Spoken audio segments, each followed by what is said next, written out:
오늘 2025년 3월 20일입니다. 새벽 기도회 잠언 13장 5절에서 8절까지 말씀으로 하나님이 보호하십니다 라는 제목으로 잠시 은혜를 나누고자 합니다.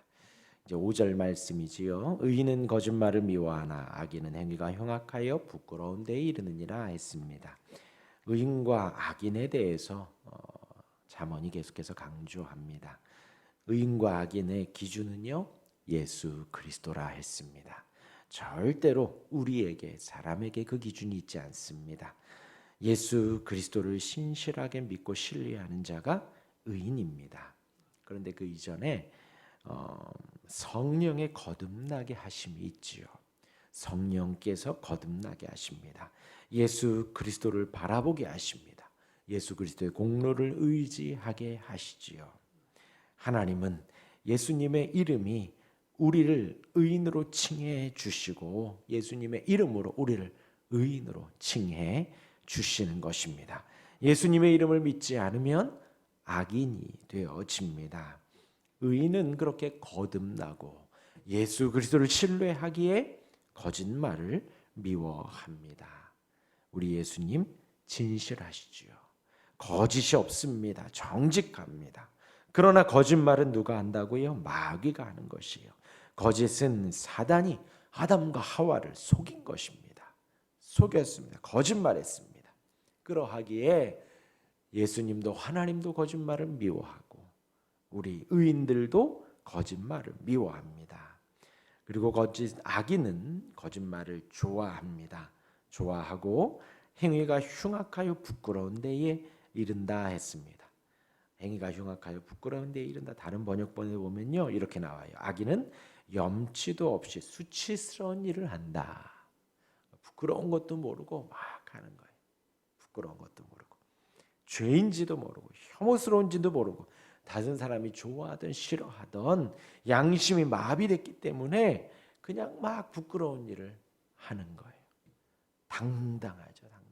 죄인들이. 이어서 6절입니다. 공의는 행실이 정직한 자를 보호하고 악은 죄인을 배망하게 하느니라. 공의가 정직한 자를 보호한다 했습니다. 공의하면 하나님을 떠올리라고 했지요. 말씀드렸지요. 공의하면 성부 하나님의 사랑을 생각하시면 됩니다. 성부 하나님이 아들을 보내주셨습니다. 그 공의를 이루기 위해, 하나님의 의로움을 드러내시기 위해서 아들을 이 땅에 보내주셨습니다. 이 땅에 보내주시고 십자가에 내어주셨습니다. 십자가에 내어주셨습니다. 진히 하나님께서 그 예수님을 십자가에 죽기까지 내어주신 것입니다. 그렇게 십자가의 값을 지불하고 우리를 사신 것입니다. 그러하기에 하나님이 우리를 산 것에 대해서 어느 누구도 불의하다, 어느 누구도 공격할 수가 없는 것입니다. 하나님을 향해서 아들을 내어주셨기 때문에 공의하면 하나님을 떠올리셔야 합니다. 그 하나님이 주 안에서 행실이 정직한 자를 보호하십니다. 다시 말하면 예수 그리스도로 말미암아 의롭다 칭함 받는 자들은 하나님의 택한 자들이고, 하나님의 택한 자들은 하나님의 섭리 가운데 보호를 받는 것입니다. 인도하심을 받는 것입니다. 성부 하나님이 보호하시고 성자 하나님이 우리를 인도해 주시는 것입니다.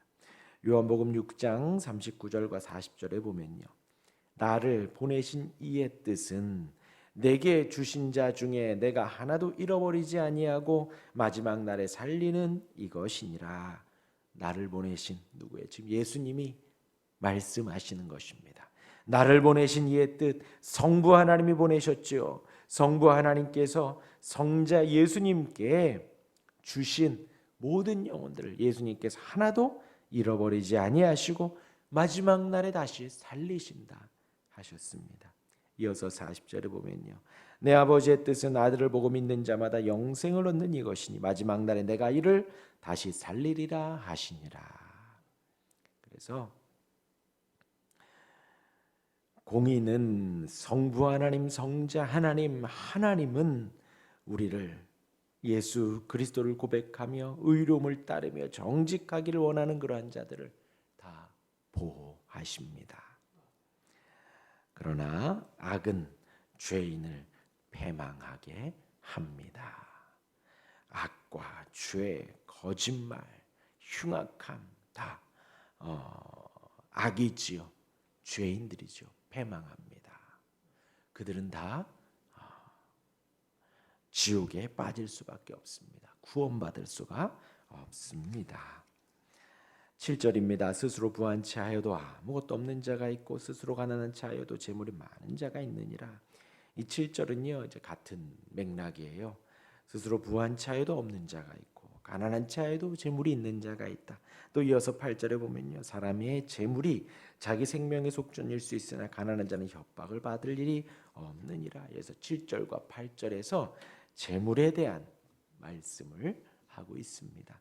7절이 무엇이냐면요, 스스로 부한 차유도 없는 자, 자신의 극빈을 말을 합니다. 정말 아무것도 없는 거예요. 아무것도 없는데 어떻게 하냐? 스스로 부한채하는 거예요. 그러다 가랑이가 찢어지죠. 그거를 말하는 겁니다. 가난할 수 있지요. 없을 수 있습니다. 그러면 없는 대로 살아가면 되죠. 그것이 바로 하나님의 허락하신 것입니다. 가난할 수 있고 극빈할 수 있고 먹을 것이 없을 수 있습니다. 하나님의 사람은 하나님께서 그렇게 인도하실 수 있습니다. 하나님의 영광을 위해서요. 그러면 그렇게 살아가면 되는데 그것을 인정하지 않고 부한채 하는 거예요. 부한채. 자기가 많이 있는 것처럼 드러내고 자기가 많이 있는 것처럼 나타내고 자랑하는 것입니다. 하나님 앞에 옳지 않습니다. 하나님이 허락하신 그 모든 것에 감사하며 자족하며 살아가면 되는 것이지요. 반대로 스스로 가난한 자여도 재물이 많은 자가 있다. 자기의 많은 재물이 있음에도 불구하고 가난한 채 하는 거예요. 가난한 채. 나누지 않는 것입니다. 나도 없어 하는 거예요. 돕지 않는 거예요. 이것 또한도 잘못되었지요. 하나님을 거스르는 잘못된 행동입니다. 누구든지요, 재물이 많으면 나누면 됩니다. 없으면 없는 대로 감사하며 지내면 됩니다. 하나님이 우리에게 재물을 주신 이유예요.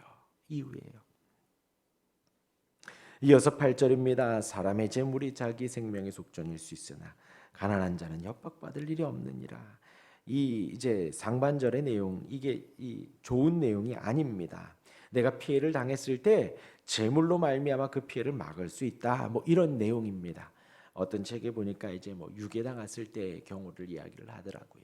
예를 들어서 유괴 당합니다. 유괴범들이 그러죠. 얼마 가지고 와라. 그러면은 풀어주겠다. 그랬을 때 많은 재물은 그 정도 이렇게 회복할 수 있다라는 것입니다.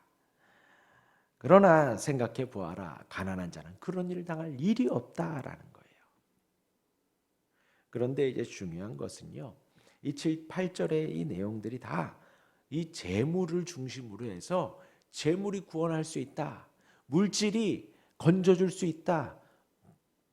그 물질이 보호해 줄 수 있다라는 거예요. 그런데 그것이 맞나요? 아닙니다.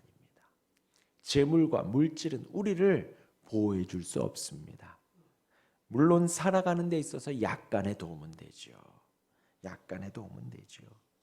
그러나 우리를 도우시는 분은 하나님이십니다. 우리를 인도하시는 분은 하나님이십니다. 재물이 많건 적건 부하건 가난하건 보호하시고 살게 하시고 인도하시는 분은 하나님이십니다. 절대로 이것을 잊으면 안 돼요. 절대로. 이 8절에서 7절과 8절에서 강조하는 것은 바로 그거예요. 하나님께서 보호하시는 것이지, 공의로운 하나님께서 인도하시는 것이 재물이 아니라는 것입니다. 재물이 아니라는 거예요. 하나님이 우리를 보호하십니다. 하나님이 우리를 인도하십니다. 성경은요, 그것을 말하는 거예요. 세상의 권력이 우리를 보호해 주는 것도 아니고 재물이 보호해 주는 것도 아니고 사람이 보호해 주는 것도 아닙니다. 하루아침에 요절할 수도 있고 하루아침에 망할 수 있습니다. 예, 얼마 전에도 그런 일이 있었지요. 대통령이 갑자기 계엄을 선포하니 경제가 한순간에 마비되고요. 경제 전문가들에 따르면 많은 금액이 증발해 버렸다 그래요. 실제로 제가 아는 분조차도 사업을 하는데 몇백만 원 손해가 갑자기 났다 그러더라고요. 갑자기. 알 수가 없는 거예요. 물질이 있은들 재물이 있은들 절대적으로 보호받을 수가 없고 절대적으로 보호할 수가 없다라는 것입니다. 아무리 재물이 많은들 뭐래요. 희귀병에 걸리고 어려운 일이 생기면 어쩔 수가 없는 거예요. 할 수 없다 그러면. 우리를 살게 하시고 보호하시는 분은 그러한 세상적인 권력이나 재물이나 건강이 아니라 하나님이시라는 것입니다. 공의로우신 하나님, 사랑의 하나님, 그 하나님이 우리를 보호하시고 우리를 인도하십니다. 그 하나님으로 온전히 바라는 우리가 되시기를 주님의 이름으로 축원합니다. 아멘. 기도하겠습니다.